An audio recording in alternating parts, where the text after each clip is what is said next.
I felt like everybody always looked down on me because of my weight. And I criticized myself and nitpicked myself apart in every aspect of my life. Sarah actually is young, and so she didn't have the diabetes and high blood pressure and some of those things that people will typically have. Hers was probably more of a quality of life. Her greatest reason was she had 2 young kids. She wanted to be able to keep up with them, and so that was probably the biggest driver for her. I wanted to be healthier and set a better example for my kids, and I wanted to run and play and jump with them, and I did not want to go to their sports activities and feel like I didn't want to get out of my car.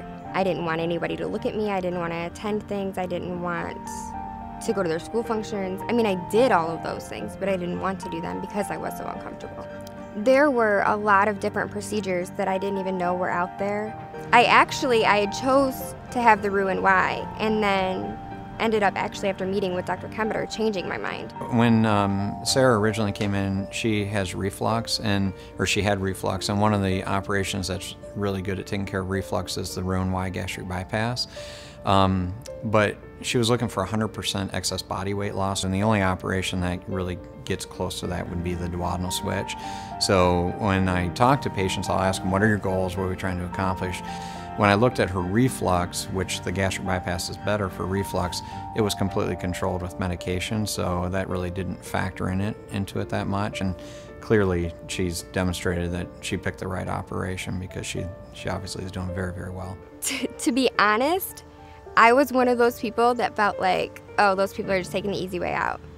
But for me, I just kind of got to the point where I felt like that was the right thing for me. And then I got to looking into it more and reading about it more and researching it more, and that's when I realized that, maybe it's not the easy way out, but it is the best way for some people. The misconception is that the problem with obesity is that people will overeat, and if they just quit eating that they'd lose the weight, and unfortunately that's not true. And so the unfortunate thing is that patients are seen as being weak. If they just had more strength, they'd be able to stick with a diet and be able to lose weight, but the data isn't there to support that. Think about the courage it involves for them to say, you know what, I don't like the life I have. I'm struggling with medical conditions. I don't like the quality of life. I'm going to undergo surgery to get better. And so if there's one thing I can tell people is that those patients that are going through with making themselves healthier are probably some of the most courageous people I've ever met. I was very nervous. Everything moved very quickly for me, though. I went in for this seminar, and I went in with him, and the next thing I knew, it felt like I was having surgery. I was very nervous going in there, but I was very assured coming out. I had every bit of information that I could even imagine needing when I came out. It's something I'm definitely glad that I did. The pain was not near as bad as I anticipated it to be. I actually went back to work 7 days after having it done. From what I remember, her biggest concern with the duodenal switch was that of having the malabsorption, because the duodenal switch, they can't absorb all their vitamins, they can't absorb all the nutrients that they take in. Basically, you got to trust that the operation is going to help you lose the weight, but it's going to be in such a way that you can still stay healthy with it. And she, I think in hindsight, looking back, she made a great decision. She's doing very, very well with it. You go in to have a procedure, the procedure that I have a lot of vitamins that I have to take. I have to get my protein in. You have to be dedicated to it. It is a lifestyle change. It is not something that's just easy peasy and go on with your life. There are risks to it, but there's also the benefits, and you have to really do your research and make sure that that's the right decision for you. If you think about it, these are patients who are many of them are very, very sick medically.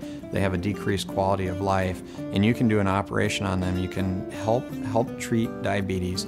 You can help treat high blood pressure. All these medical conditions that we can help treat. And then in addition to that, patients are happy. This year we coached softball. I was out playing with the girls. I run and play with the girls all the time. We get on the trampoline together. We ride bikes together. We do everything, and I didn't do any of that before.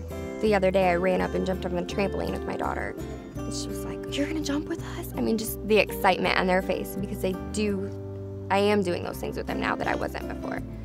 They are very happy that I had the procedure done. They've noticed the difference, and they've made several comments about how I play with them. It's funny to see the look on their face.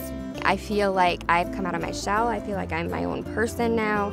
I don't feel like there's anything stopping me from doing anything that I want to do.